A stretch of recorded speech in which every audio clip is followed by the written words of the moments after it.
সে নারী বলতেন যে ইয়া রাসূলুল্লাহ, আমি প্রায়ই স্বপ্নে দেখি যে আমার ঘরের একটি পিলার ভেঙে গিয়েছে এবং আমি অন্ধ সন্তান প্রসব করেছি। এই নারীর স্বামী ছিল ব্যবসায়ী এবং সারা বছর ব্যবসার কারণে বিভিন্ন জায়গায় তিনি ঘুরে বেড়াতেন এবং যখন ফিরে আসতেন যাওয়ার সময় তিনি স্ত্রীকে প্রেগনেন্ট অবস্থায় রেখে যেতেন, অর্থাৎ গর্ভবতী। আর এই বাচ্চাকে পেটে নিয়ে এই নারী সবসময় এই স্বপ্ন দেখতে থাকতেন।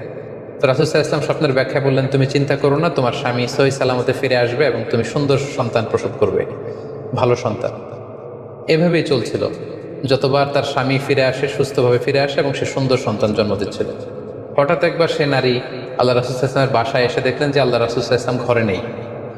আম্মাজান আয়েশাকে তিনি বললেন যে আমি সবসময় এরকম স্বপ্ন দেখি। তখন আম্মাজান আয়েশা বললেন, তাহলে এই স্বপ্নের ব্যাখ্যা জানার জন্য তুমি রাসূল সাল্লাল্লাহু আলাইহি ওয়াসাল্লামের কাছে আসো, তুমি কি স্বপ্ন দেখো? তখন সে নারী আম্মাজান আয়েশার কাছে খুলে বললেন যে আমি